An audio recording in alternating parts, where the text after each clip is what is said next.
Sampai mau dusu-dusu. Menusuk orang menusuk. Takbir. Kita renungkanlah jawaban ini.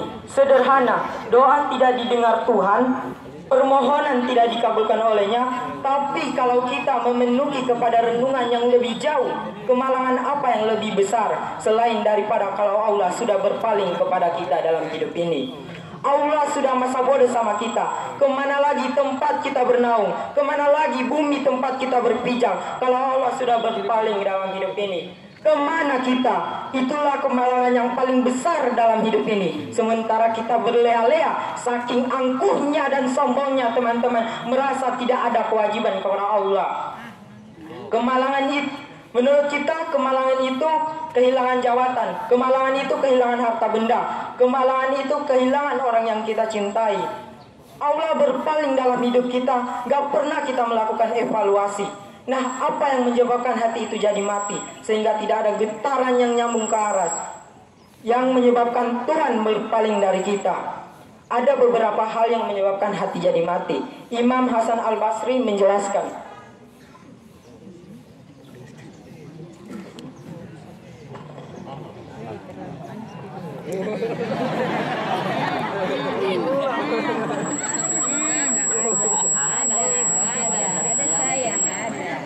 walam tutuha, kamu kenal Allah tapi haknya kewajibanmu untuk tidak pernah kamu laksanakan. Bagaimana hati tidak jadi mati?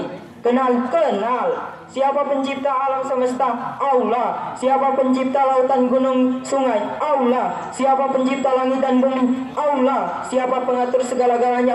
Allah. Sholat apa tidak? Tergantung kebutuhan. Kan seperti itu. Kamu kenal Allah, tapi haknya untuk disembah, kewajibanmu untuk menyembah, gak pernah kamu lakukan. Bukannya simpel saja, Al-Fatihah saja teman-teman mengajarkan iyyaka na'budu wa iyyaka nasta'in. Hanya kepadamu kami menyembah dan hanya kepadamu kami memohon pertolongan.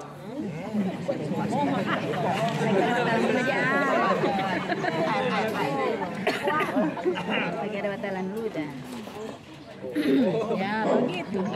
Tartibul kalimat na'budu atau baru iyyaka nasta'in. Kalau na'budu terlaksana, nasta'in pasti tosker. Kalau ibadah beres, pertolongan pasti datang. Doa didengar, permohonan dikabulkan, munajat diterima. Kenapa? Na'budunya beres, maka nasta'innya nikmat.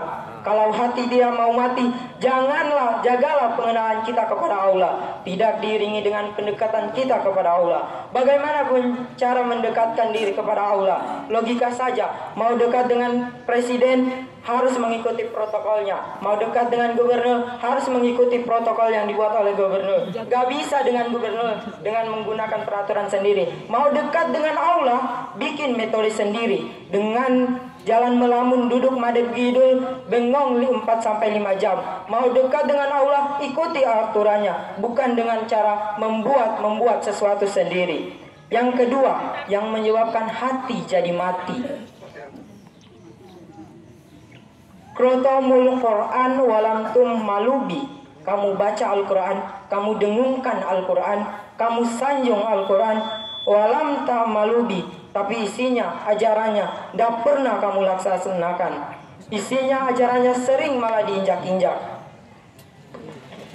Bukankah kita hidup di satu zaman di mana tuntunan sudah menjadi tontonan dan tontonan sering dianggap sebagai tuntunan? Bukankah kita hidup di satu masa di mana orang jujur sering dikhianati dan pengkhianat sering diberikan amanah? Bukankah zaman ini sudah terjadi pergeseran yang sedemikian rupa nilainya tergeser? Hati jadi mati. Sama seperti kita dikirimi surat oleh orang yang sangat kita kagumi. Kita baca surat itu siang malam, kita ceritakan kepada orang, saya dikirimi surat. Tapi perintah yang ada dalam surat itu tidak pernah kita laksanakan. Saya percaya betul orang yang